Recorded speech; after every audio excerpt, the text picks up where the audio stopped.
specifically one with a huge Moor attack, perhaps? You know we're worth it for quality. Actually, Don't worry. to put it simply, but the troupe has also been experiencing some financial difficulties. So unfortunately, they cannot afford to pay the replacement actress. That does sound like a tricky situation. So basically, they're looking for a volunteer? That's right. Our adventurers reached out to many actresses, but none of them were willing to take the job. There are only a few days left until the performance. If they can't find someone in time, they'll probably have to postpone the show. And delays tend to create all sorts of new problems. Got it. Oh, this one's a doozy. What do you think, Traveler? Any ideas? Even if we took the commission, neither of us have any experience starring in musicals.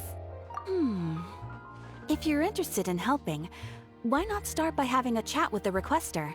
He's right over there. Maybe you can't fill the role yourselves, but you might be able to help him figure out another solution. Maybe there's something he hasn't thought of. Oh, it's that guy, huh? No wonder, he looks like he just ate a sour lemon. Paimon approves, let's go! Hello there, are you the guy looking for a new actress? Wait, I know you two! Are you really willing to act in my musical? Wow, sounds like we're pretty famous in Fontaine already. But to answer your question, neither of us have any experience in musicals. But we heard that you're in a bit of a bind, so we figured we could at least try to help you think of a solution. Ah, I see. It's okay. I knew that asking for a volunteer was a long shot. If we can't find someone to step in, we'll have no choice but to cancel the show. It would be such a shame. That's the thing. We're not some high-profile theater troupe, just a group of amateur enthusiasts. All our sets and props are very crude. We're grateful enough just to get an audience, never mind ticket fees. If we had a way to make this profitable, things might have turned out differently. But now, it looks inevitable that we'll disband. Disband? You're splitting up the troupe? Oh, I guess the lady at the Adventurers Guild didn't tell you? Yeah, this is supposed to be our final show together as a troupe. One last show. And after that, we go our separate ways. So we were really hoping to end on a high note. Nobody wants things to just fizzle out. Not after all the time and effort we've invested into it. Yeah, the leading lady, in fact. She's been dealing with a chronic illness ever since childhood, and unfortunately, it flared up again recently. It really drains all her energy, so she's in no state to perform. The show just won't be the same without her. But for everyone else's sake, I still hope we can find a way to hold the performance on schedule. Got it. We have a clearer picture now. Let's see if we can come up with any ideas. What if we sponsored the show? Traveler, how much more are you carrying? Please, there's no need to go that far. I wouldn't feel right asking such a huge favor, and I can't promise that we'd ever be able to pay you back. Good point. If the actress just goes through the motions for the Mora, that's not exactly rescuing the show. We should find someone who will put on the best performance possible. Oh, wait! What about... you know who? That's how you know we're the best of partners. Anyway, she should have all the free time in the world right now. She's really good at performing, and she was once super popular with the crowd. Performing in a musical should be a piece of cake for her. Who are you thinking of? Sounds like someone famous. Her! You're... That was a joke, right? Nope. Paimon doesn't actually know if she's performed on stage before, but Paimon's pretty confident that she'd be really good at it. You're not wrong there. She has actually performed in a number of big-name shows before. They were one of the reasons she was so popular. But even if she's no longer the Hydro Archon, it's not like she's suddenly a commoner. She's still an idol to many people in Fontaine, including myself. I just think Lady Furina might feel a bit out of place in an amateur troupe like ours. Well, yes, but... Huh. Fair enough.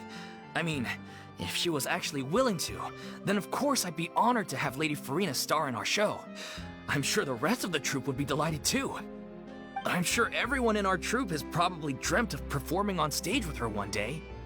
Of course, it all depends on whether she's interested. She might consider this opportunity beneath her. No point in stressing about that. We'll only know if we ask her. And besides, things are different now. There's no reason for her to be all high and mighty anymore. Thank you for your help. I guess I'll just stay here and wait for the good news. Good luck. Wait, where does Furina actually live nowadays? She used to live in luxury at the Palais Mermonia, but she's, moved out, right? As it happens, I have her current address here. I can provide it to you. Woo! When did you get here? I came over when things were starting to sound more promising. I thought I should be at the ready in case my assistance is needed. It is my duty to support commissioners in any way I can. Thank you, ma'am. Thank you so much. Well, now that we've got the address, we'll go find Furina. Back in a jiffy.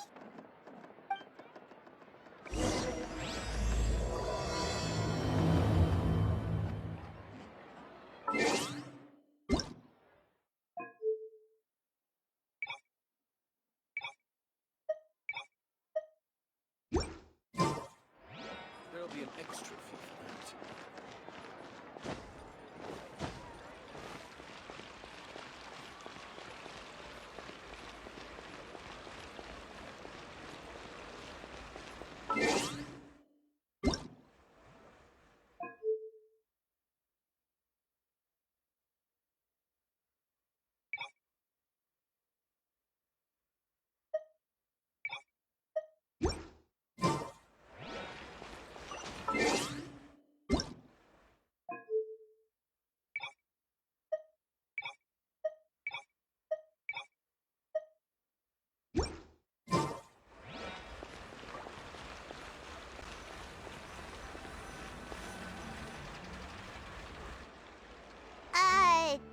Did Catherine really give us the right address? She lives here? Not that there's anything wrong with this place, it's just, a bit of a step down from the Palais Mermonia. You know, it's common courtesy to make sure the homeowner isn't in earshot when you're denigrating their abode. Ah! Okay, when did popping out of thin air become all the rage? First Catherine and now you? I was just out on a shopping trip. I ran out of macaroni, so I went to grab a few more bags. I used to have a much wider range of choices when it came to food, but now I'm finding that simple, traditional home cooking can be quite delicious too. Not at all. As long as you have different kinds of sauces in, you can have macaroni and tomato sauce one week, macaroni and bolognese the next. Oh, sounds like you're really struggling to cope. How rude! Questioning my cooking skills. The audacity! It's not like I have a very eventful life these days. Actually, I barely leave the house. So I don't see how it's unusual that my meals are a little simpler now too. Besides, I'm sure I could master dishes like la lettre focilor or blubber profiteroles in no time, if I felt so inclined. Ah, there it is. You don't know how to cook. Not yet, maybe, but... Anyway, what are you even doing here? I do hope you didn't come here just to ogle at my fall from grace. Let me first be clear that I'm not taking guests at this time. So if you're just here to clown around, then please be on your way. Shoot! Sorry! We're sorry! Please don't be mad! Yeah, exactly! What the Traveler said! Paimon wasn't trying to make fun of you. Hang on a sec, you weren't exactly holding back either. My help? Well, Maybe you're forgetting that I'm no longer the mighty Hydro Archon. I don't even have a vision, you know. Don't worry, it's nothing that serious. It's just very specific, and you're the one with the power to help. Oh? Well, if that's the case, then fine. I'll spare you the lecture about your attitude just now. So tell me, what specifically makes this matter so specific? Ah, I see. I knew you couldn't have come all this way just to amuse yourselves at my expense.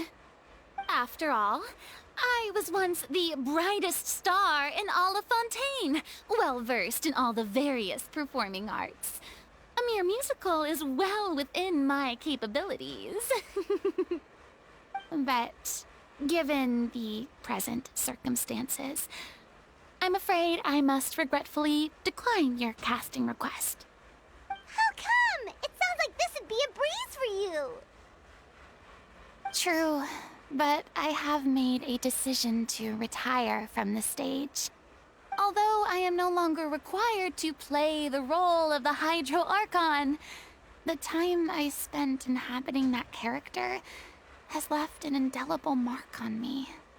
Centuries of pretending to be a different person changes you completely. I'm not the same person I once was. Of course, that can't be undone now. It's too late, and I have no intention of reinventing myself all over again. But at least I can say that I no longer desire to play any new roles. Paimon can understand, but this is just a one-off part to fill in for someone who's sick. Surely that's okay. Whether it's a one-off or not, it's a boundary that I've committed to no longer cross. If I make an exception to the rule now, I'm just leaving a back door for myself, which would be the same as not having a boundary in the first place. So I'm not going to perform, and that is that. Okay, guess there's no convincing you. Well, is there anything else we can do to help out the troupe? Otherwise, they'll just have to disband without any fanfare. Do you know any other actors who might be interested in the role? Nope. Short and to the point, okay. I've never been great at maintaining relationships. Besides, anyone I've ever worked with probably couldn't wait to get rid of me.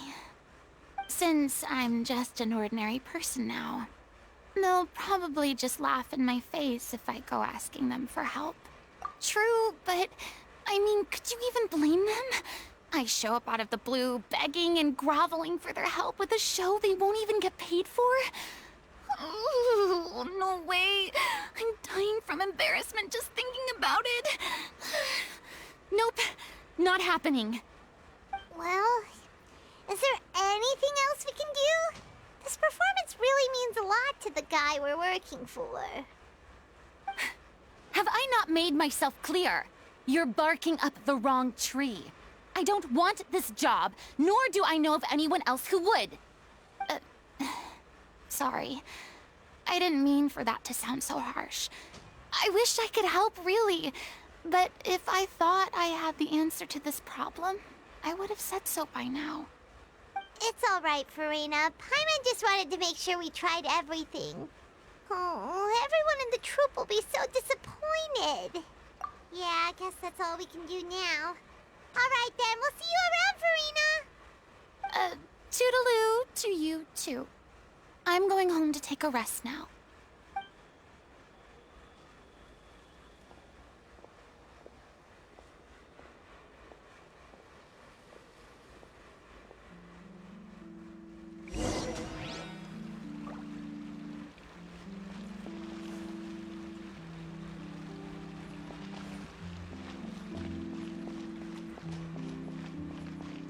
It's too bad, but we have to respect Furina's decision.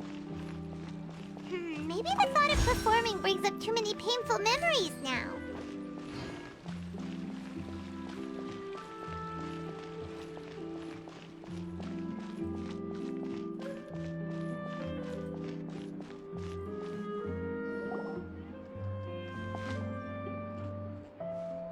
Huh? What's going on? Are they arguing?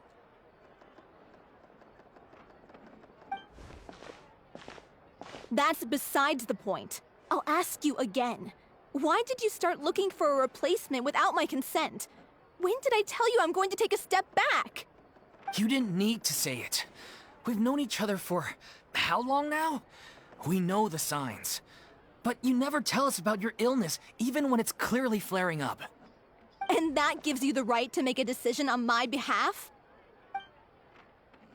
Shortly after you left, the troupe's lead actress came to the Adventurers Guild. She believes that she's healthy enough to perform. Excuse me, but can you both take a moment to discuss something else for now? The adventurer assigned to your commission has returned.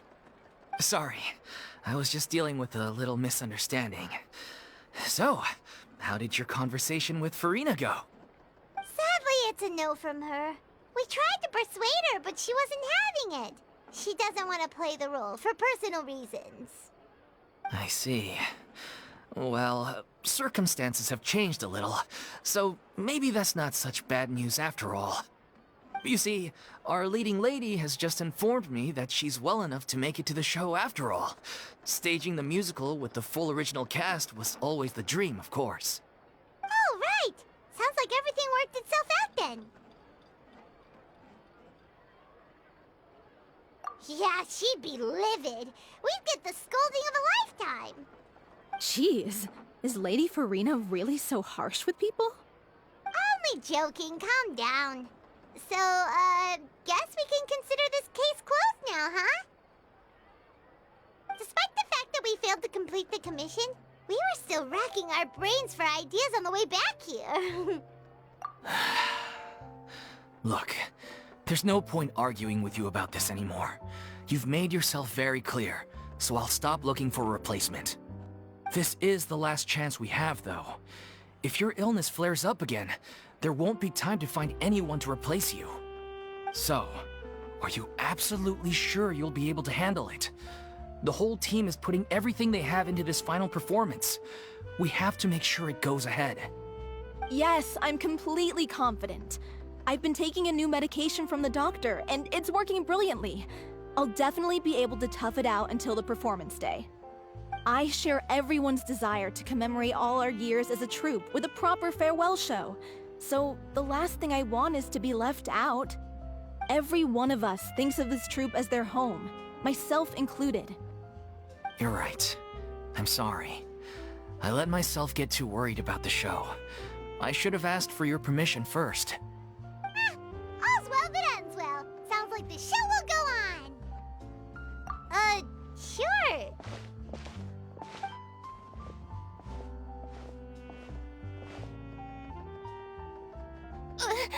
Hey, how did you... I was just passing by because I realized I forgot a couple of items on my shopping list. All right, I'm coming. No need to drag me.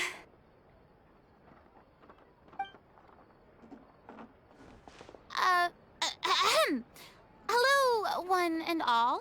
I couldn't help but overhear your conversation just now. Furina? Didn't you say you were gonna take a rest at home? What are you doing here? I was just ever so slightly concerned about the situation you mentioned. Yes, a teensy bit concerned, that's all.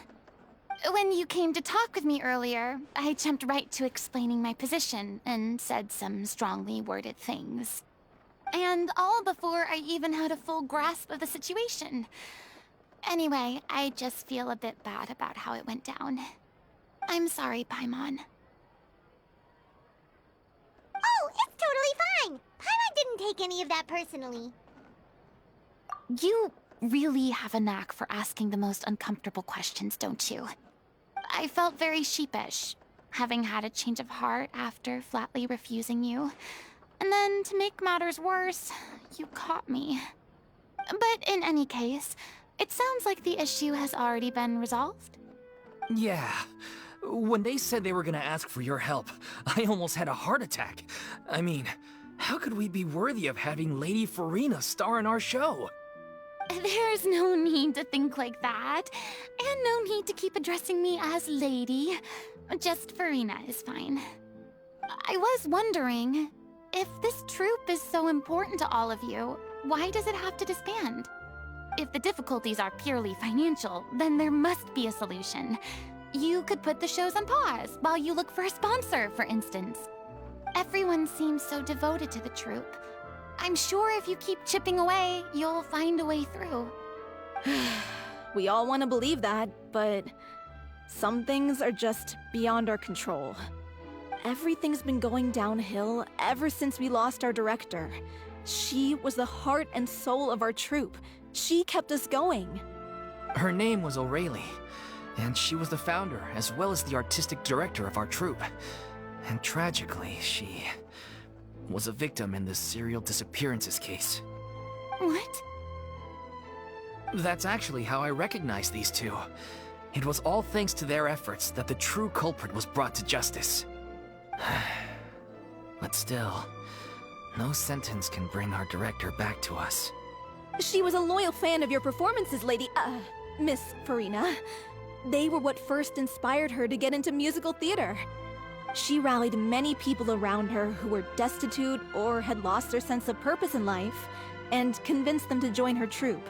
She wrote her own scripts, acted on stage, and mentored each and every one of us. People loved our performances back then. We seemed to be going from strength to strength. Things were really looking up for us. And then disaster struck. Yeah. After that, the entire troupe fell into disarray. And none of us know anything about script writing, let alone how to handle the business side of things. We've been doing the best we can. But despite our efforts, things are slowly but surely falling apart. It's agonizing. But ultimately, we'd rather end things now on our own terms than stick it out to the bitter end and watch all our dreams turn to dust. Oh. What a terrible waste. A gifted artist from humble beginnings, who achieved so much and no doubt had much more to give. And then her life was so cruelly taken. I suppose it's fair to say then that this final show, besides being your farewell to the stage, is also your final gift for her? Yes, exactly. We all miss her terribly. Well, good thing I followed the Traveler here. After hearing this tragic tale, I can no longer stand by and do nothing. Furina. I know what you're thinking, but I by no means plan to cross the boundary I've set for myself. Besides, they're no longer looking for a replacement anyway. I can, however, provide some artistic guidance from the vantage point of a highly experienced audience member. But only if you feel this is something that would help, of course. Oh, most definitely! We'll take any guidance that you can give. We unfortunately don't have any budget for a consultant, though. Will that be a problem? I don't need any compensation. All I'd ask in return, if you're willing, is that you tell me some more about the life and work of your late director. Something I've begun to realize since my departure from the Opera Epiclese is that there's a lot you don't see when you observe everything from on high. The law only judges criminal behavior and does not weigh human emotion. The court's verdict can settle the question of criminal liability, but what about all the unresolved emotions of the parties involved? What happens to them? An interesting answer. But if you ask me, I think all emotion shall ultimately return home to the heart and slowly settle with the passage of time. Take, par exemple, how this troupe pines for their late director. Things such as this I have never witnessed before, and so I should like to observe, perchance to understand. Huh. Still a fan of your old dramatic monologues then, huh? You just want to get back in on the action, don't you? No. This is a completely different situation. Pearls before swine. The name's not Swine, it's Paimon! Would you be willing to join me? Come on, take a break from adventuring to listen to a story. Thank you all so much. our director was a huge fan of Miss Furina's performances, as of course we all are. Alright, follow me. We'll go to our usual practice space. Please excuse the size. It's a little on the smaller side.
Huh?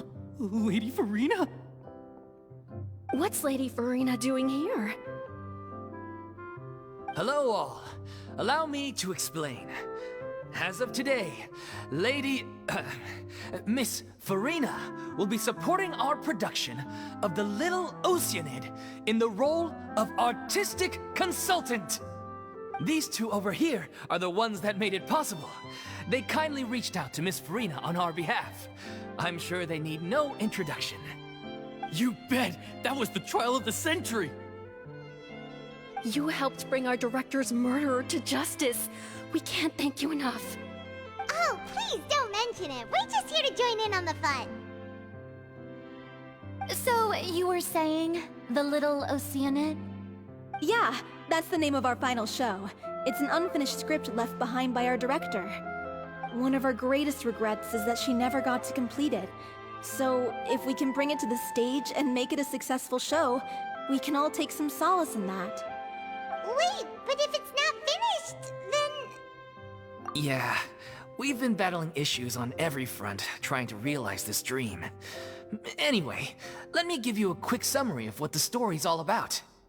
The protagonist of the story is a young Oceanid who transforms herself into human form, despite the protests of her family. She longed to live just like any other human, and sure enough, she found friendship and even love. Everything seemed perfect.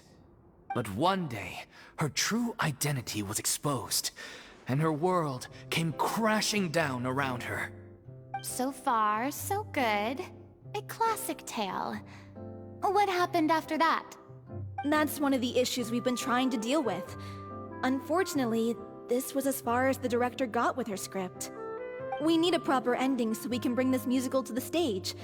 But people have different opinions on which direction to take it in. We still haven't decided between a happy ending or a true-to-life tragedy. By true to life, you mean the director's sudden disappearance? Yeah, like they say, truth is stranger than fiction. But then there's the question of whether we really want to use the stage to pass our raw pain onto the audience. Exactly. A lot of the time, people come to watch a show just hoping for some light entertainment. We have to consider their emotional stake in this, not just our own. And one last thing. We're still waiting on confirmation from two of our main actors. The first is Paulo, who plays the protagonist's lover. He's locked himself away to focus on writing an ending for the script, but the deadline's passed and we still haven't heard from him. The other is Villemont, who plays the main antagonist. He took the director's death pretty hard. Hasn't set foot in the city since. He did write to us, promising that he'll be there for the final performance, but we haven't seen or heard from him since. So we're not really sure what to make of that. Huh. Although, now that we have Miss Furina helping us, maybe we should take the opportunity to get everyone back together. What opportunity? What do you mean?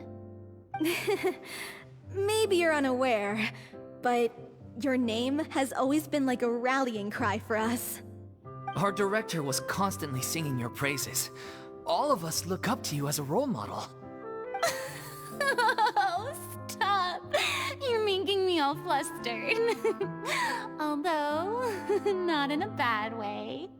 I suspect the reason they're dragging their feet is that they have their doubts about whether the show will really go ahead, considering all the issues you've been facing. But one by one, all the obstacles are being removed. Now is the time to rally the troops. Makes sense. Okay, priority number 1, let's check in with Paulo and see where he's at with the ending. He went back to Poisson a few days ago. Said that staying in a friend's home might help him to relax and escape the feeling of isolation. I thought the last thing his friend would want right now would be to take visitors, given that Poisson was flooded not too long ago. But I guess it's the opposite. A friend in need and all that. Yeah, maybe he could use some company. Poisson? Nothing. I suppose my presence will be indispensable if we are to restore his faith in the show. So, allons-y. To Poisson!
If I remember correctly, this is where he's staying.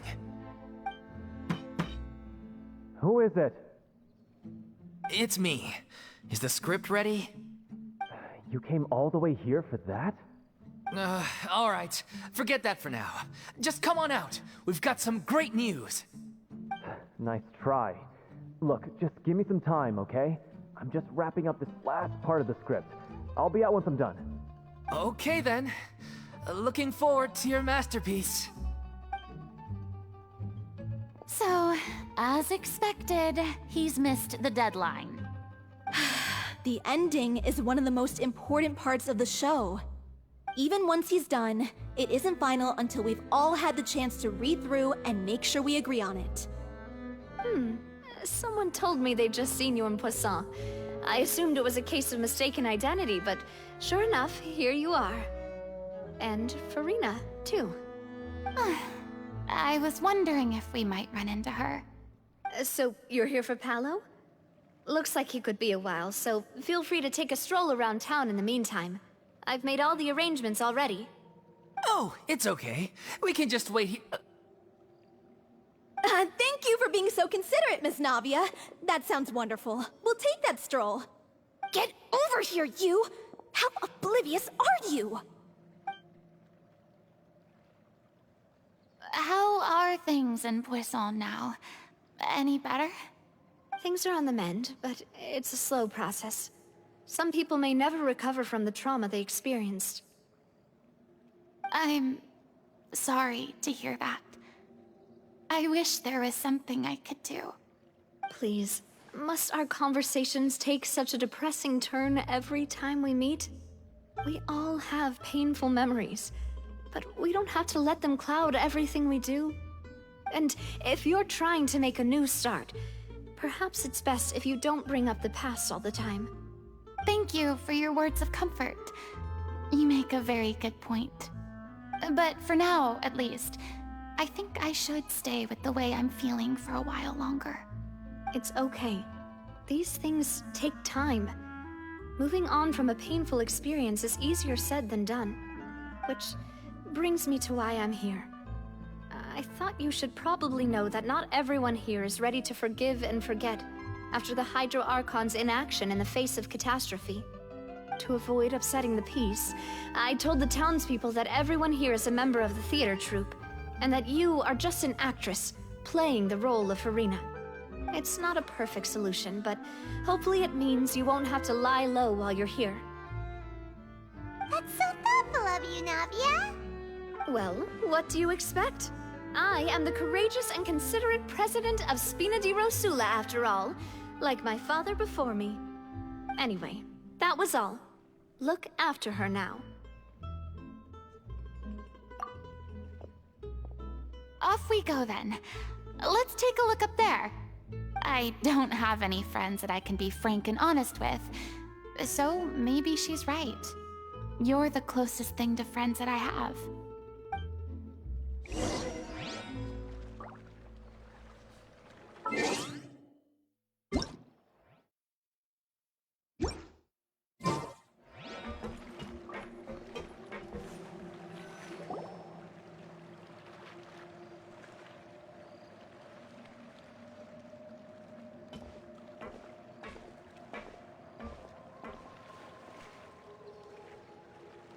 I'm so grateful that Miss Nafia was so understanding. To be perfectly honest, I didn't know if I was ready to meet her. It's always easiest to just run away from your problems. But that never fixes anything. You can't get around the obstacles without facing them. So that's why you were nervous when they brought up Poisson. Yeah. I'd be lying if I said I wasn't scared of coming back here. Still, I felt it was something I had to do. As I was saying before, I want to see for myself the things that I never could in the past. I'd be overjoyed if the people here could find it in their hearts to forgive me. But they're more likely to unleash a tirade of vitriol against me, which, of course, I completely understand and accept. Yeah, I can tell people are watching me.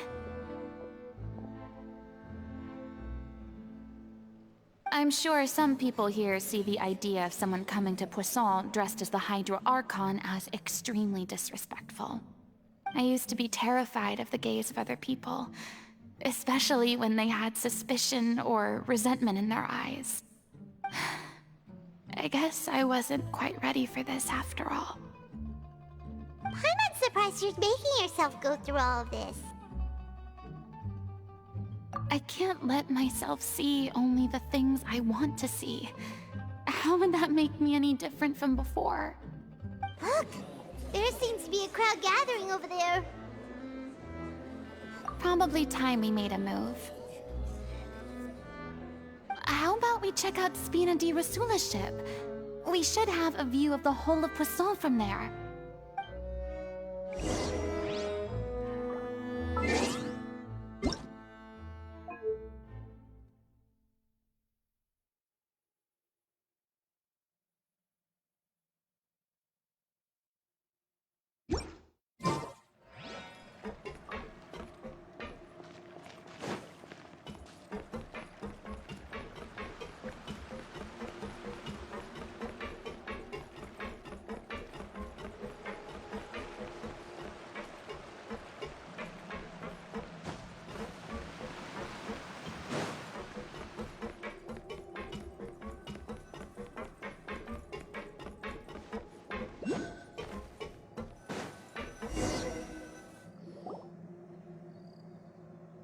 I'm sorry. You probably just wanted a relaxing stroll, and here I am dumping all this heavy stuff on you. We don't mind. It's actually refreshing to see a different side of you. Great. Well, I appreciate your company, so please don't disappear just yet.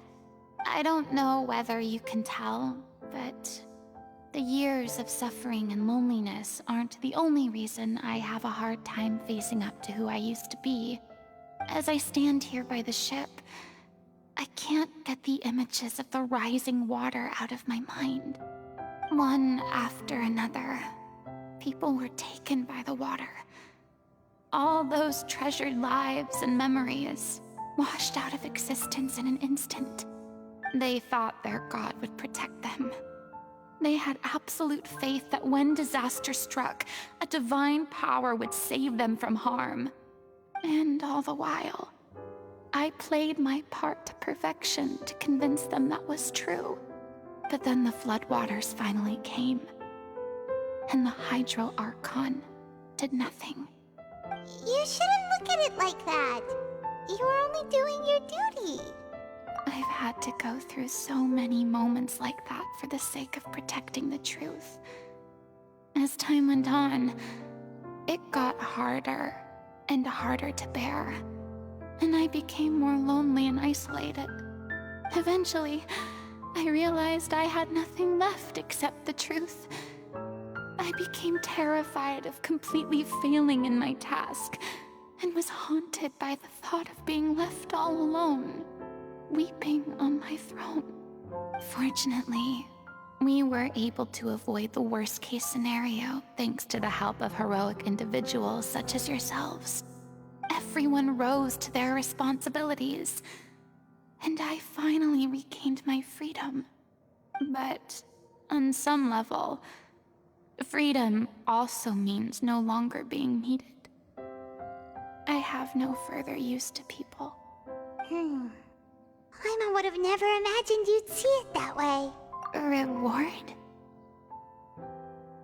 I guess so.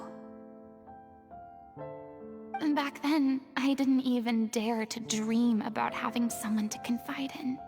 I was scared of someone recognizing me for who I truly was, and exposing the secret I swore to protect. Believe in the Furina you see on stage. She is the one you can trust. I had to keep all my feelings, all my curiosity about life to myself. No one could be allowed to know. That's what I really meant when I said I'm no good at maintaining relationships. So that's where you were coming from. Paimon totally thought you were just a bit of a diva at heart. Could you please get off my case? I don't know what's gotten into you today. I'm making an effort here. You could at least try to do the same. I do. I once had nothing but the truth, and now I'm finally free to live my own life again.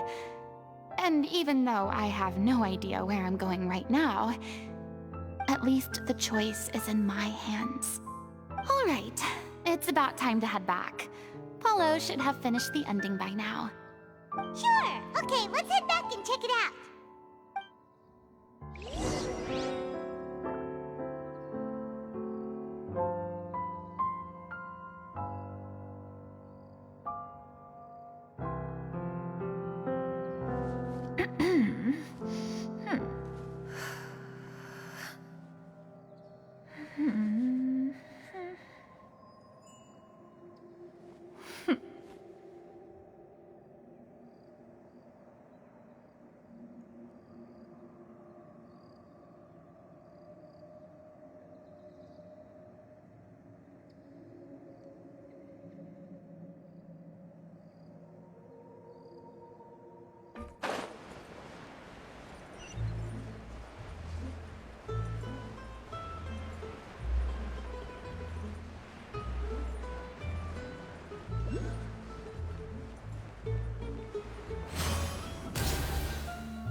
Didn't you say you needed to watch what you eat? You're supposed to be cutting down on fried foods, not wolfing down copious quantities of fish and chips, you know? Come on. It's not every day we get to dine at Spina di Rosula's expense. Can you believe how generous she is? I'm not about to pass on free food. Anyway, my character doesn't need to be slim and good-looking. That's your job. Are you kidding me right now? It's not your character's health I'm worried about, it's yours. I've spent my whole life battling the effects of ill health, and it kills me to watch you willingly ruin yours by filling yourself up with junk all the time. Oh no, looks like they're arguing again.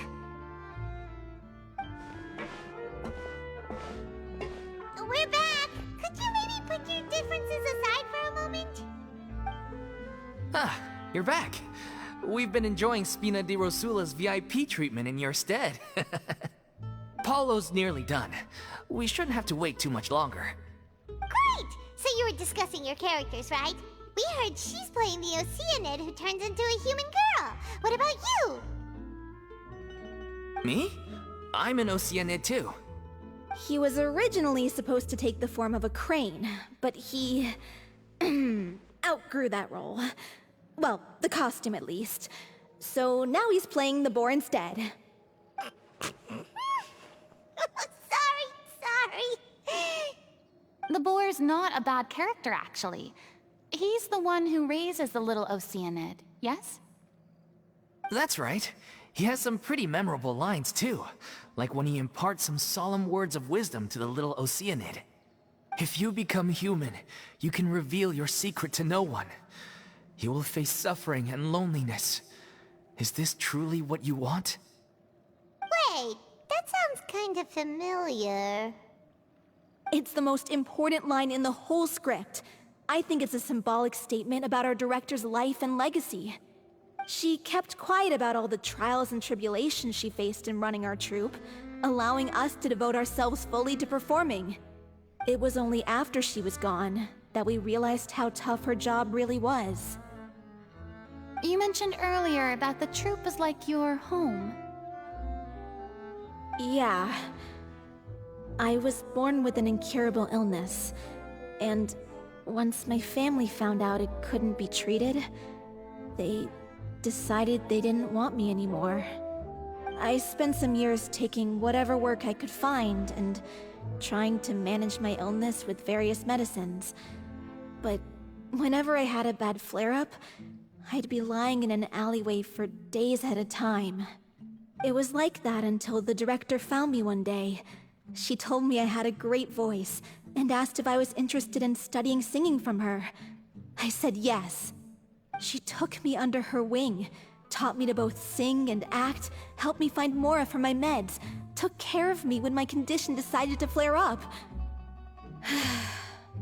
I know it was all a huge burden on her. She sounds like a really incredible person. She really was. She gave everything she had to her troupe and the people in it. All of us were so proud to call her our director. I was a lost child too when she found me. As the child of a murderer, my parents weren't around when I was little, so I got sent to an orphanage. The other kids were always picking fights with me. They'd say things like, "Come on, you must be pretty tough if you're the son of a murderer." It was just to taunt me, though. I was an easy target, and they knew it. One day, I got beaten up so bad that I just couldn't take it anymore, so I ran away. I lost all faith in humanity by that point. Thought the whole world was out to get me. Let me guess. Fortunately, the next person you ran into was the director. Yeah. For the first time in my life, I was somewhere I felt safe. And I promised myself I'd stay here until the day the group parted ways. The day you hoped would never come. How times change.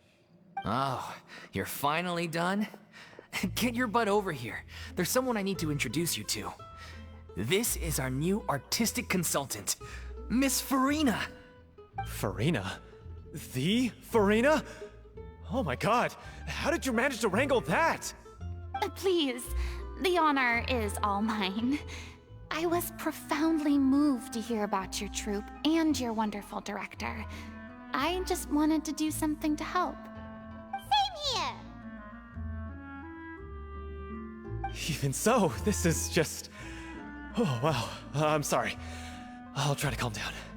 Now, where was I? Ah, yes, the script, of course. Let me give you a rundown of how the story unfolds in my version of the script. I'm sure you're already familiar with the beginning of the story. A little Oceanid decides she wants to become a human, against the wishes of her family. She finds love and friendship in the bustling city. But then, disaster strikes. The people start to notice that all the fresh water in the surrounding area is slowly disappearing. The soil is becoming arid, plants and flowers are withering, and the people begin to panic. The little Oceanid, Cleo, and her lover decide to do something about it and investigate the truth of the matter together.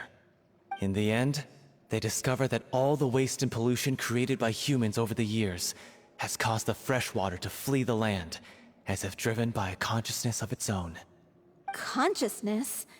You mean the water is sentient? Water as a conscious entity. There's actually quite a few stories that explore this theme. Since the little Oceanid is a water spirit, she immediately understands how the water is feeling. She then tells her lover about her true identity, as well as the truth behind the crisis. Her lover accepts her for who she is, and works with her to find a way to bring the water back. However, unbeknownst to them, there were some people eavesdropping when she revealed her secret. The little Oceanid is accused of being directly responsible for driving the water away, and faces the greatest dilemma of her life. And then? In the end, she makes the brave decision to sacrifice herself to save her lover, and the rest of humanity. Huh? But didn't they all treat Cleo like a villain? Why would she want to save them after that? Well, she mainly wanted to save her lover, plus everyone who'd stood up for her. Through her love for her human partner, she was able to find an even greater love, one that extended to all of humanity. Surely the biggest strength of Cleo's character. There's actually something else that bothers me. You know the protagonist is supposed to represent the director, right? And she never had the chance to become a hero in our world. If we're serious about dedicating this show to her memory, we should make the ending as true to life as possible. What about if the little Oceanid is hounded to death by people who hate her, her lover makes sure her secret never gets out, and humanity continues down the path to extinction? That sounds like too cruel of an ending to me. And perhaps a little irresponsible to present to the audience. That ending would be a perfect mirror to Director Aureli's death, both arbitrary and meaningless. On the day when she went missing, Director Aureli had instructed us all, somewhat out of the blue, to leave the court of Fontaine and wait for her outside the city. We waited and waited at the rendezvous point, but she never came. By the time we returned to the city, she disappeared without a trace. We looked for her. The Gardamex looked for her, but she was nowhere to be found. Increasingly, all the signs seemed to point to her being the latest victim in the serial disappearances case. The director was the kindest soul in the world, yet she was senselessly sacrificed for the sake of a so-called experiment by someone who had nothing to do with her at all. But doesn't the way she suddenly told you to leave the city suggest that maybe she had some sense of what was about to happen? It almost seems as if she was moving you to safety. I've been trying to follow up on that ever since, but all my efforts so far have turned up nothing. Villemont might know something, but he won't open up to me. Villemont? The one who's playing the role of the villain? Yeah. He's been overwhelmed by grief. I think the director's death hit him hardest of all. Grief? Guilt, more like. Also, I have a hard time imagining that anyone took it harder than me. Because, well, speaking of the play being true to life, I was deeply, madly in love with Aureli. What? You kept that one quiet. It's time to be upfront with you all. No more keeping secrets from each other. We'll never be able to agree on the ending if we can't be honest about how we feel. I did tell her how I felt once, but she turned me down pretty much straight away. She said that we were all like brothers and sisters to her, and she'd never considered us as potential romantic partners. Not that it came as a shock or anything. It was what I was expecting to hear. So I told her I'd always be there for the troupe, and I'd always be there for her. I said, maybe one day in the future, when everyone's settled into their own lives and on the up and up, and managing the troop no longer required her constant attention, well, maybe then she could reconsider what she really wanted in her life. And now, that day will never come. Paulo. So if I'm the one writing this ending, then I'm gonna make sure it does right by O'Reilly. I won't let anyone get in the way of that. In that case, you have to straighten things out with Vilmont once and for all, face to face. We've all had our differences of opinion over the ending, but those two have never seen eye to eye on anything. One of them has to compromise if we're ever going to reach a final decision. Well, if that's where we're at, looks like it's time to go visit Vilmont. Are you ready to face the truth? Honestly, I'm slightly terrified. But for the sake of our final performance, I'll do whatever it takes. Funny you should ask, though. You really do get what I'm going through right now. I certainly do. Come on, everyone. Allons-y!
Skyward!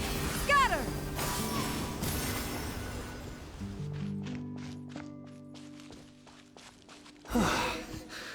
This is tough going. Delphi, are you sure you can manage in your condition? I could ask you the same question. Try to keep up.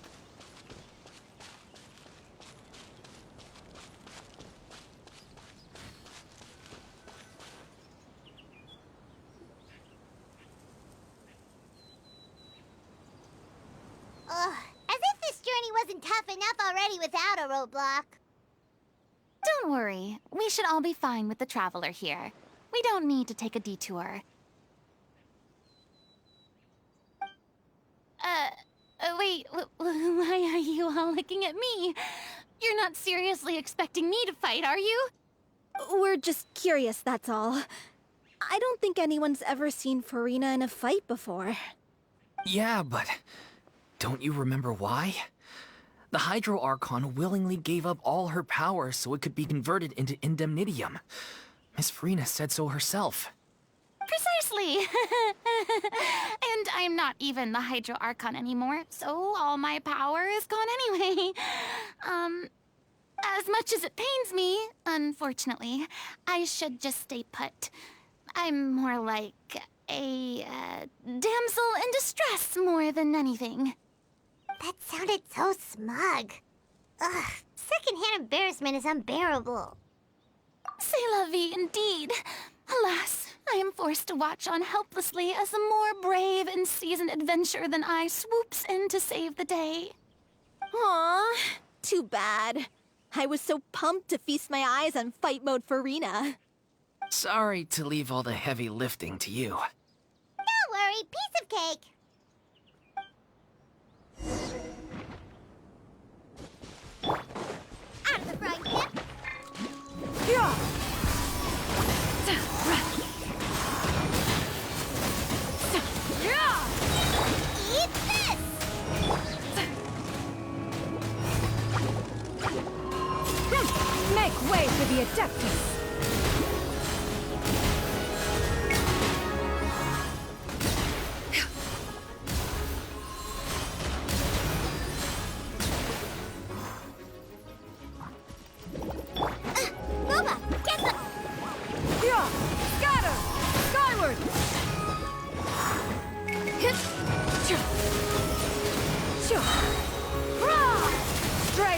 converge! Inconsequential.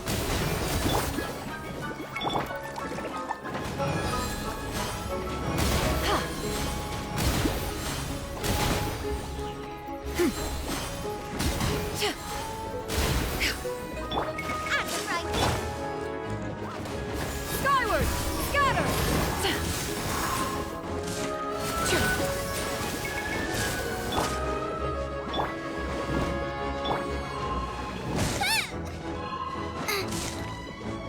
Nice and spicy.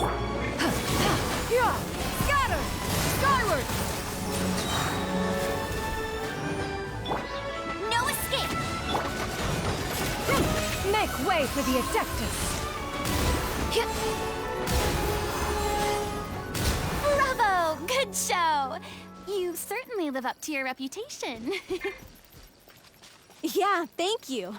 Anyway, the path is cleared now, so onwards and upwards.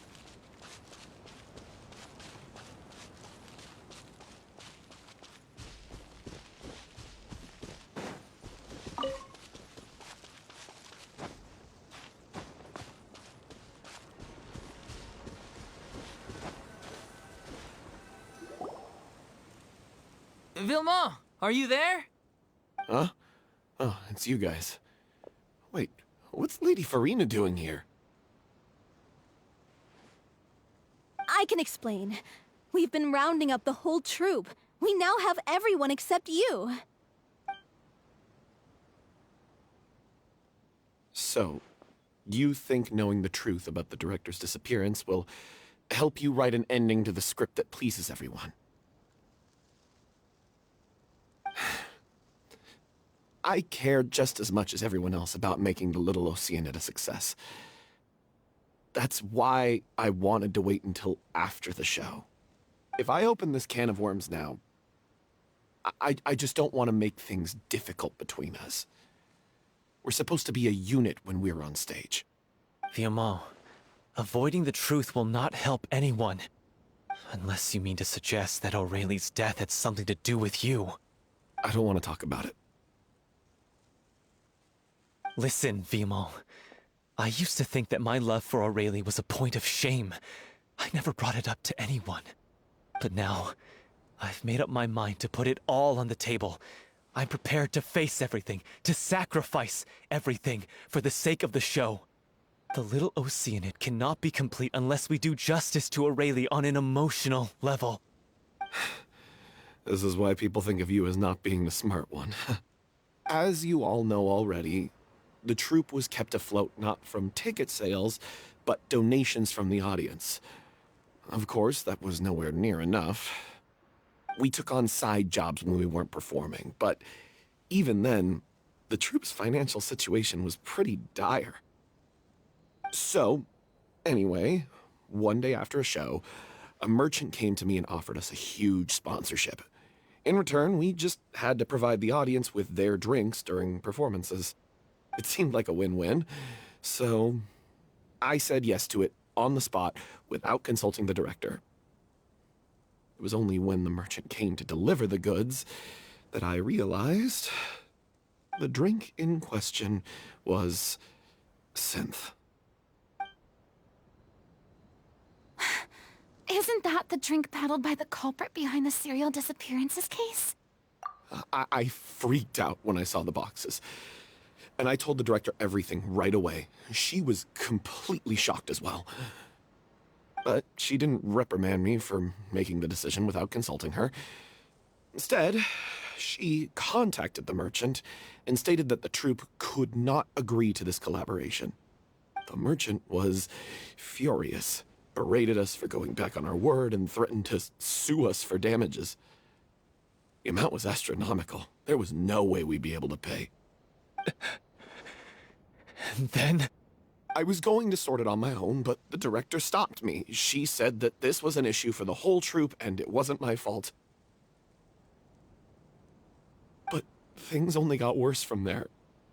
The synth merchant just wouldn't let up, and then suddenly the director told us all to leave the city one day.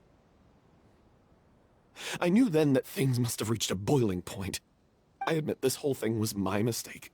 I didn't dare to tell any of you the truth back then, and after the director disappeared, I was even more afraid to say anything. Yeah, I got Aurelie killed. There, I said it. Happy now? Hey, don't say that. You traitor! You knew Aurelie was in danger. Why in God's name didn't you tell us? What do you mean, you were afraid?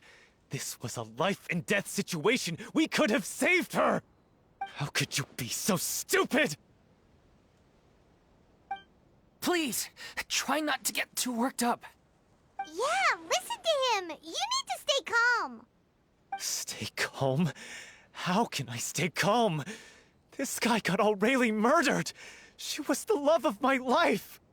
And he has the gall to try and high-road us, claiming that he kept his mouth shut for the sake of the show! How about taking some responsibility for what he's done? All I can say is I'm sorry. Truly. I wanted to apologize to everyone in the troupe, but that won't bring back the director. What good is my apology now? I'm just a coward who made an awful, terrible mistake that I can never take back. Beat me up if you want. Kill me if you prefer. It's what I deserve. End my life. So I can meet the director and apologize to her in person. Get out of my sight! Go! Get lost! I don't ever want to see your face again! That's enough! You've screamed and shouted at each other for long enough. Now pipe down, both of you! Can you stop conflating the show on stage with your real-life relationships in the troupe? You keep saying that you want to use this final performance to pay tribute to your director and celebrate her life. How can you do that if you're just using it as an excuse to vent your own emotions? You're right. I'm sorry. On stage, the lead role is the focal point of the audience's attention. And you're all used to seeing the director as the heart of the troupe. But in her own life, her greatest desire wasn't to be the center of attention. I can tell how much she loved you all, and how much she loved the troupe. What she wanted was to build a warm home for all of her brothers and sisters. To shield you all from the storms that rage in the world outside. That's how you should remember her. And that's what you should be celebrating. I understand why you're trying to make her the hero of the story, but isn't she your hero already? After everything she did for you? Yeah. So think hard about what that means. And then think again about what you hope to achieve by arguing with each other. If you really hate each other and can't reconcile your differences, then you could just call it quits now. Why bother with the final performance if the group is already fractured? But you can't bring yourself to do that, can you? You care too much about Director Aurelie and the home she built you all to let go. What are you laughing at? I don't see what's so funny. Sorry, I didn't mean it that way. It's just that, for a moment there, it felt like our director was back with us again. If she'd seen Paulo and Vilmont at each other's throats like that, she would have scolded them exactly like you did, in that same stern voice. Really? But she sounded like such a gentle person. Of course she was. Even her harshest lectures came from a place of kindness, and it showed. She really was a truly outstanding person. What you said, it really puts everything into perspective. I'm truly sorry. I really meant for this to be a genuine apology, but I ended up making it all about me and my self-pity. It's all right. Let's save all this for after the performance. So, the ending. What are we gonna do about it? Clearly, everyone needs to take a step back for now and reflect on what really matters. When emotions are running high, things get lost in the fray. The end of the story needs to focus back on Aurelie herself. She's the true star of the show. What do you mean? The Traveler is right. You once investigated that underwater synth base and recovered items belonging to the victims. If you could find anything that O'Reilly left behind, perhaps we can get a better sense of what she went through in her final days. You really think that's possible? I trust that nobody would object to the ending of the story being based on O'Reilly's true feelings. No. Well, we'll leave this in your capable hands. Come, let's pay a visit to the Palais Mermonia. The rest of you, head back to the rehearsal location for now, and wait for our good news.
You want to review some recovered items connected to victims of the serial disappearances case? But, that case has been closed for quite a while now. Still, since you were the ones who discovered and submitted the evidence in the first place, you don't actually have to submit an application. Okay, please hold on. I'll have someone dig them out.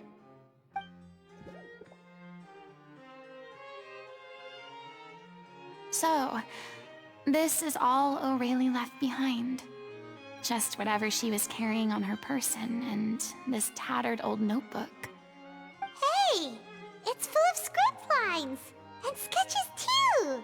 Looks like they show where the different props should be placed on stage. Let me take a look. Maybe there's something in here from after she was kidnapped. Aha! I found something. To whoever discovers this diary. Let's see. Looks like she kept a detailed record of her captor's actions. She even mentions the truth behind the experiments on dissolving young women. If we'd had the chance to examine this notebook carefully back then, it would have been a conclusive piece of evidence proving Vacher's guilt. Vacher took so many lives. It's still so unthinkable how many victims he had. I guess O'Reilly must have written all of this down in the hope that her records would one day be of use to investigators. Wait, it cuts off. Her handwriting here gets patchier and more illegible by the line. She probably didn't have much strength left. Her final words are... I'll let you read them for yourselves.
She was so terrified.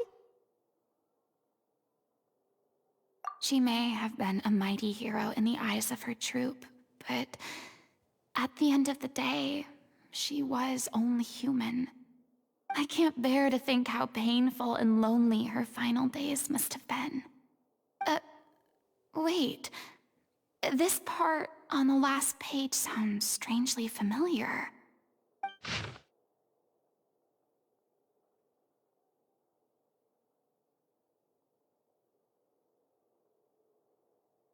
If you become human, you can reveal your secret to no one. You will face suffering and loneliness. Is this truly what you want? Isn't that the most important line in the Little Oceanid? Because I am an older sister to them. Oh. So she didn't regret her decision. Even as she sat in silence, waiting for death to come. I'm sure this is what the troop would have hoped to hear as well. She had their utmost trust, admiration, and love, and she truly deserved it. Let's go. It's time for them to learn Director O'Reilly's final thoughts.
She deserves a hero's farewell. If that's the only way to convey to the audience the courage and selflessness that she showed in the face of death, then it's a meaningful way to end the story. Even in the last moments of her life, she was still leaving a trail for others to follow. She did her best to protect as many people as possible, even if it meant sacrificing herself. We know what choice our little Oceanid would have made now. I don't think any more discussion is necessary. Well, Vilmont, if we put the past aside for now, do you think you can bring yourself to go ahead with the show? I will channel all my regret and put it into my performance, to make this a show worthy of our director. I won't ask for your forgiveness, and you don't need to worry about my feelings. This final farewell show should be about Director Aurelie and her alone. Then it seems like we've reached a consensus. I have a feeling that this will turn out to be the most mesmerizing performance of your lives. Really? How can you be so sure when you've never even seen them perform before? Don't underestimate my experience. After watching a countless number of musicals, I've learned one important thing. If you want to move the audience with your music, you must fully commit and immerse yourself in your role, pouring all your emotion into your performance. And aren't human emotions, love, hate, regret, and hope, just the most mesmerizing things in this world? I don't believe anybody could be more committed to bringing this story to life on the stage than they are now. Thank you for the vote of confidence, Miss Furina. And thank you for supporting us through all this. Then, let's not delay things any longer. We need to discuss the details of the ending and get it nailed down once and for all. Actually, before that, I'd like to make a proposal. During the curtain call, please allow me to use the director's name instead of my own. Huh? But then... After all, this role was originally meant to be played by the director. I'm just filling in for her.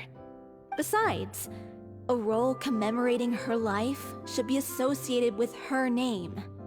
Well, if you're sure you're okay with that, I have no objection to it.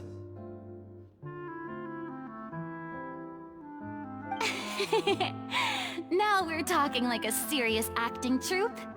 All right, I'll leave you to fine-tune your musical while I go and procure a stage. Procure a stage? Oh, it's okay. Our usual place doesn't need a reservation. That place? Oh, don't be silly. For an extraordinary show, we need an extraordinary stage. By which I, of course, mean the Opera Epiclese. Whoa, wait, what? No. That's never going to work. It's far too fancy for the likes of us. What are you afraid of? Surely you don't think that Aurelie's story is unworthy of the grandest stage in Fontaine. No, though that's not what I meant. It is supposed to be your grand finale, right? I have no problem with it then. How about the rest of you?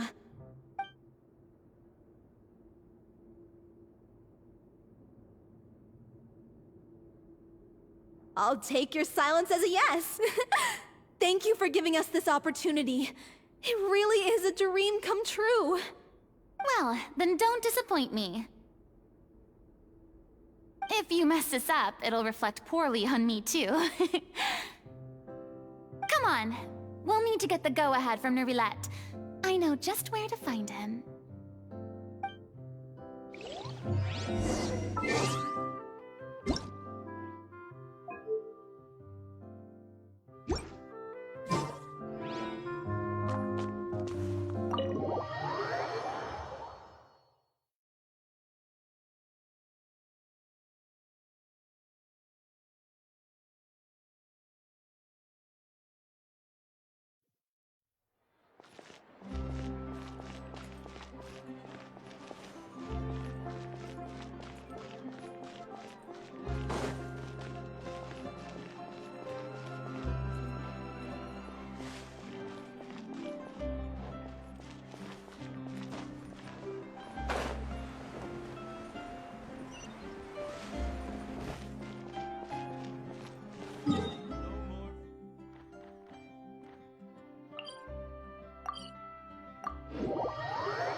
look at that! Looks like I guessed right. You were just guessing?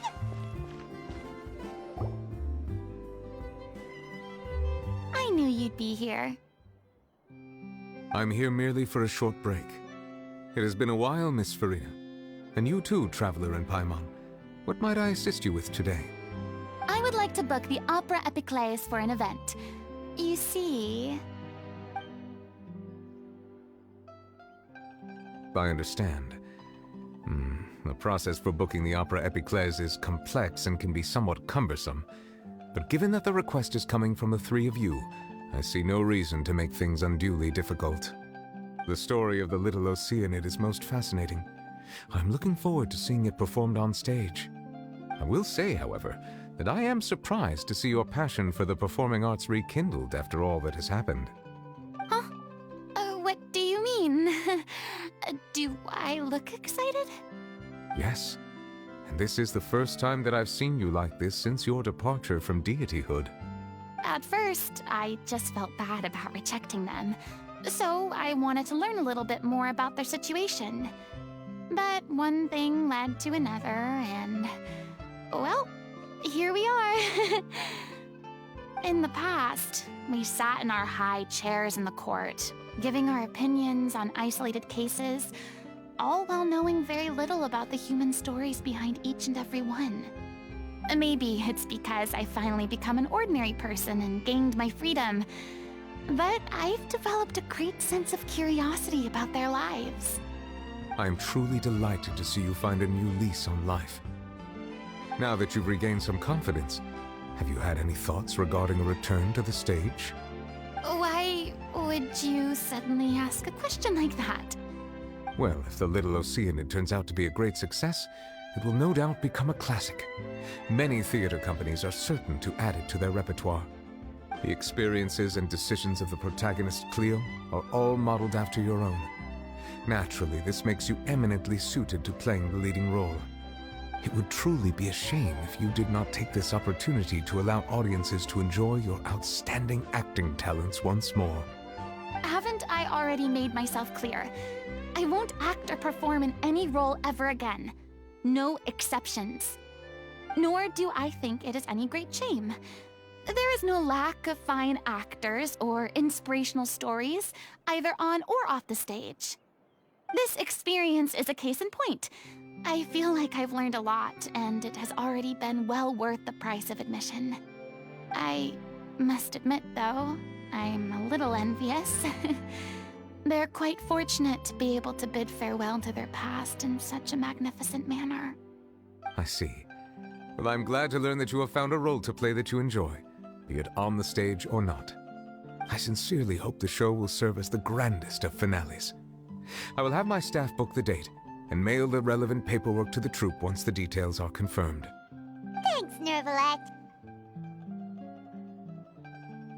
You are very welcome.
Good news, everyone! It's done. The Opera Epiclese is booked. Thanks to my eloquent and impassioned speech, Monsieur Nervalette was moved to provide us with a fitting stage for this special performance. We've had to fight every step of the way for this opportunity, but we now have all of the ingredients necessary to stage a truly spectacular performance. A touching story, a magnificent venue, and last but not least, a passionate and dedicated cast. Now, let's work together and make this show the best it can be. This is truly wonderful. The sooner we can finalize the ending, the more time we'll have to rehearse. Fiumali and I just went over some parts of the script and tweaked a few things. I think it's really going to resonate with the audience now. Wow, you two had a constructive conversation? That's great! Communication is vital to any good performance. Look at us! We've come so far. I never could have pictured this scene a few days ago. It's amazing! Even though Furina's still being a bit of a drama queen about it all, she's really fired everyone up! Please feel free to give us any comments or suggestions you have. We really value your input. Hey, Loic, get over here. Time to practice the opening number.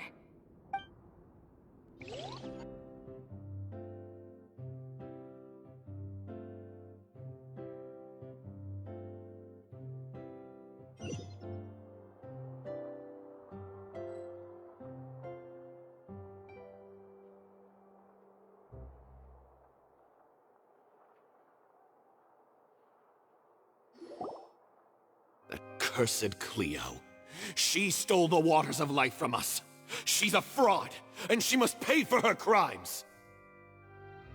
This has nothing to do with her. The ignorance and hatred of our people is to blame. How can we hope to win back the water's favor if we don't change our ways?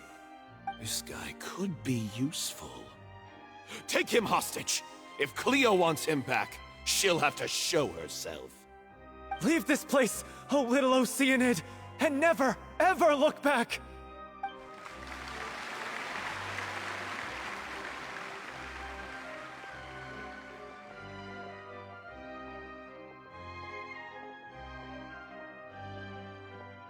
Everyone's really throwing themselves into their roles. I haven't seen such a fine performance in a long time. If only... What should we do? It's almost time for her to take the stage! Why? Why does it have to be now? Hey, what's going on? You're due on stage any second now. Oh no, not again. But why? What about your new meds? Did they stop working? They've been getting less and less effective over time. I've had to keep increasing my dose. What? I thought they cure it. So they were only managing your symptoms? I figured whatever it took to get me through this final performance. How could you do this to yourself? And after that lecture you gave me about not looking after my health. I'm sorry. I've let everyone down. You... This is a conversation for another time. How can the show go on without its star performer? Miss Furina, I'd like to make a request of you. Say no more. If you're sick, you need to rest. I know what you're going to ask. Loic, your character has no more scenes, correct? Oh, yeah. I think my scenes are all done. Although, I do have one more line. But I guess another guy in the troupe with a similar voice register could take it. Why?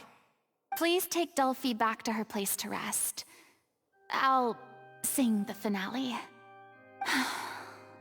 From the sublime to the ridiculous.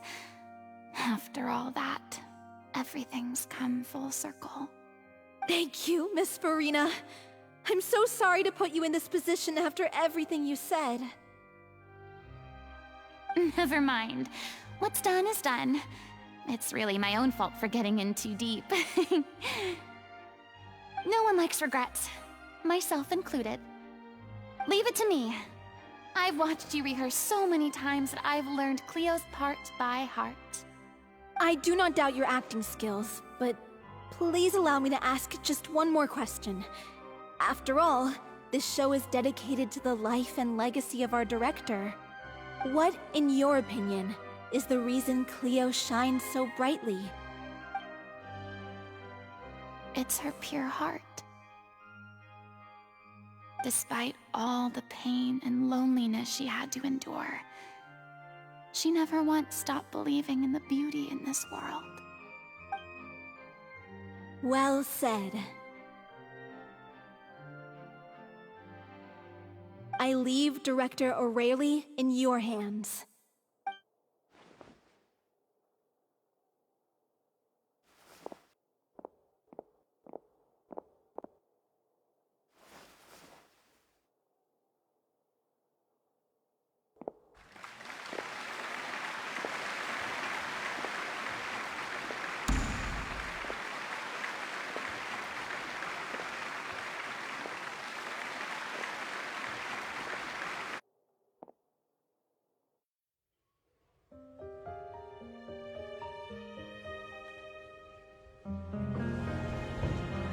Is she here yet? Will she get here? She's not coming! You're wrong. She's here.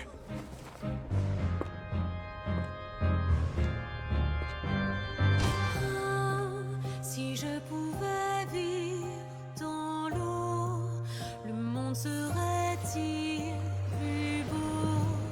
Me pardonneras-tu, ô chère mère?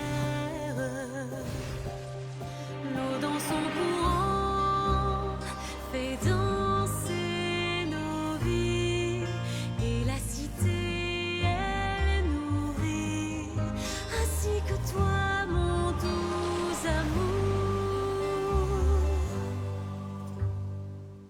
But what about your wish?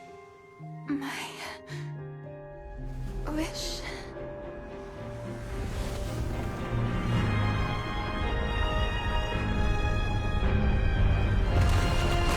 If you become human, you can reveal your secret to no one. You will face suffering and loneliness. Is this truly what you want? Le grand amour ne suffit pas, seul un adieu fleurira. C'est notre histoire de vie, douce et amère. Moi, je serai toujours là, à voir le monde et sa beauté, et ça ne changera jamais, jamais.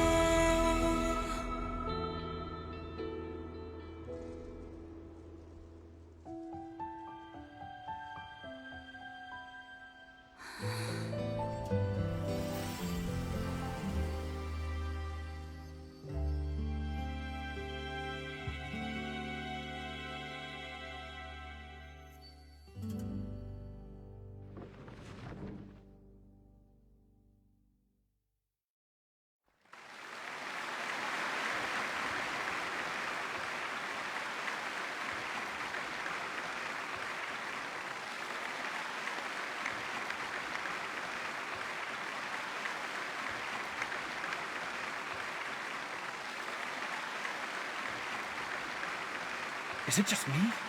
Or was that Lady Furina on the stage just now? She hasn't been seen for a while now, and she just appears out of nowhere? Gotta say, though, her acting skills are as superb as ever. The little Oceanid, Cleo, played by Aurélie Fumont.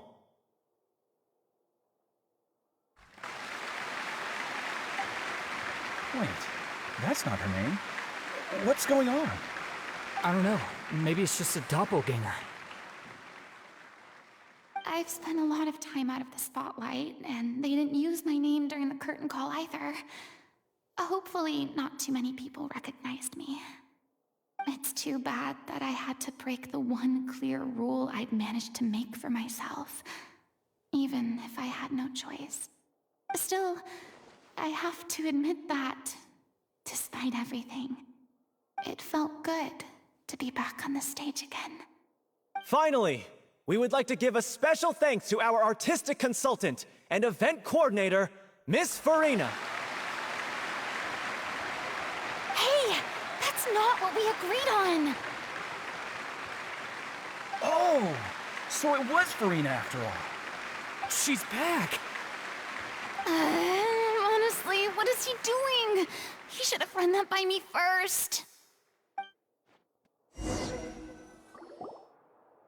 All right, calm down, don't be mad.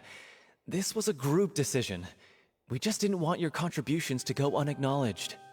After all, it's been the rule in Fontaine since ancient times that everyone's work, visible or invisible, is equally deserving of recognition. Yes, I know the rule, but it should still be applied on a case-by-case basis. I wasn't ready for this yet. It's no big deal. What's the worst that could happen? Oh, yeah? Well, since you think it's so easy, you can sign them for me.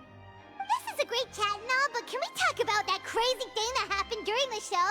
It nearly gave Paimon a heart attack. Paimon flew over to where she was supposed to be and was about to drop the prop vision, and then suddenly, a real one popped out of thin air! Oh, that.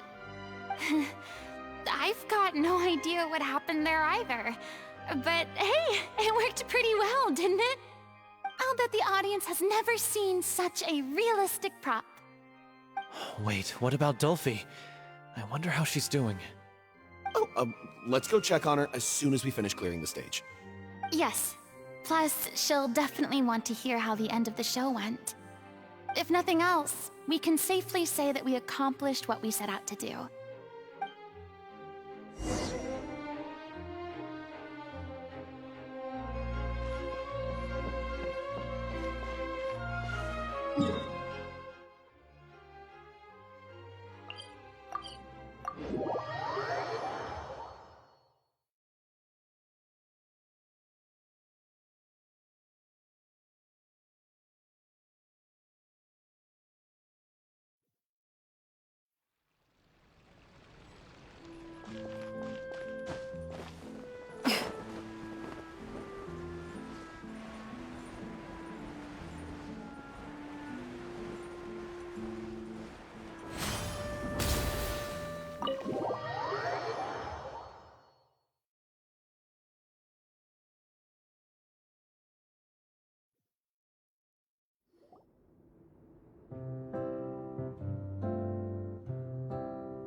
Ah, you're back.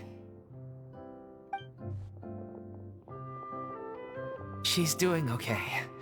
Her condition stabilized after taking some of her original medication. From experience, though, I'd say she still needs a few more days of rest. How did the performance go? Was it a success? Did the audience like it? You'll be glad to know it was fantastic!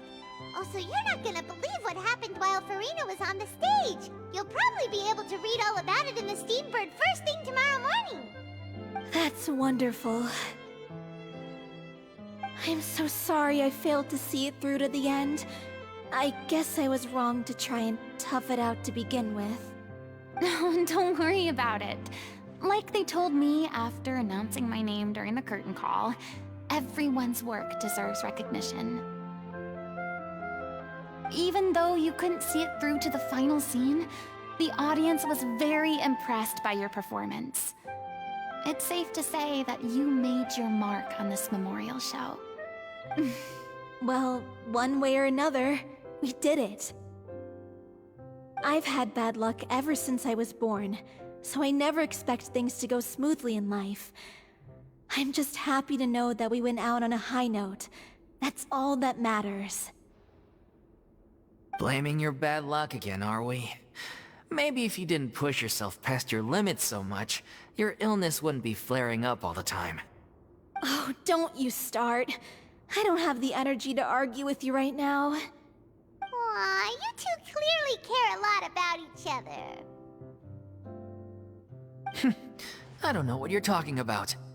You mean we never stop arguing with each other?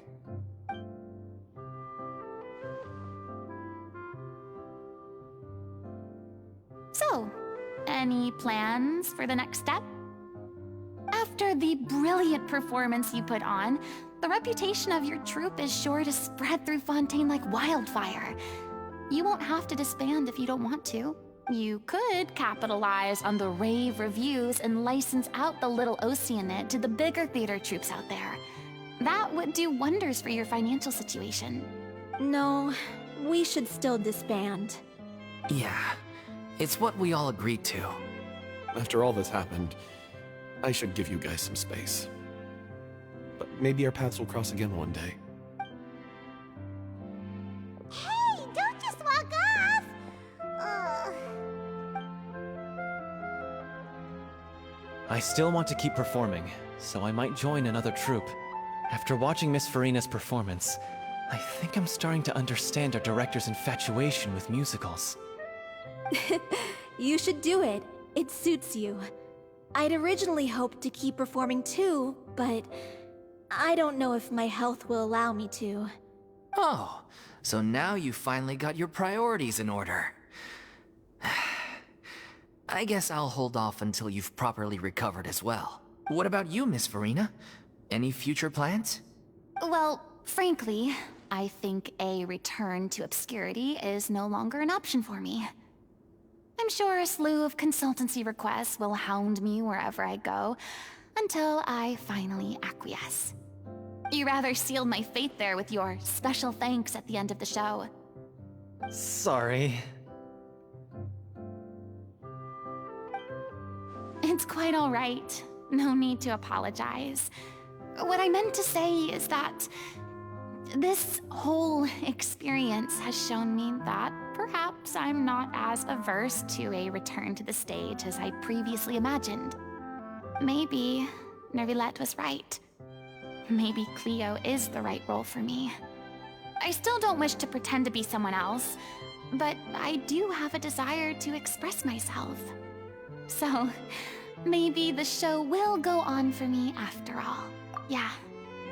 There was once a time when I was an actress in a masquerade, seeking only to hide the truth.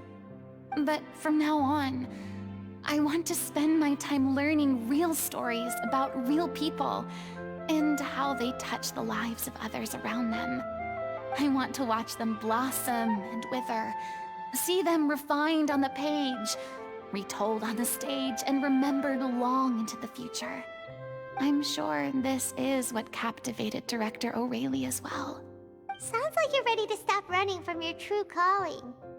The more you get out into the world, the more you'll discover what a fascinating place it is. Then it's a deal. If a vision is a gift from the gods, then I should do my best to honor it.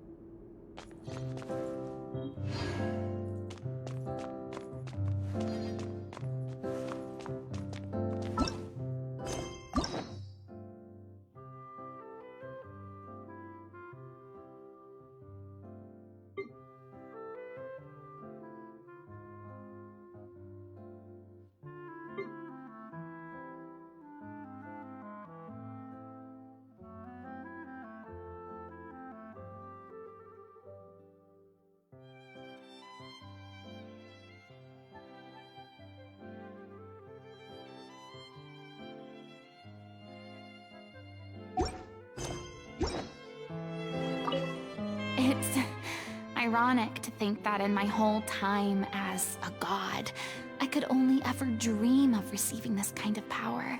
And now that the gods have given me their blessing, it actually feels more like I'm finally able to take my fate in my own hands. Is that how humans feel about it as well?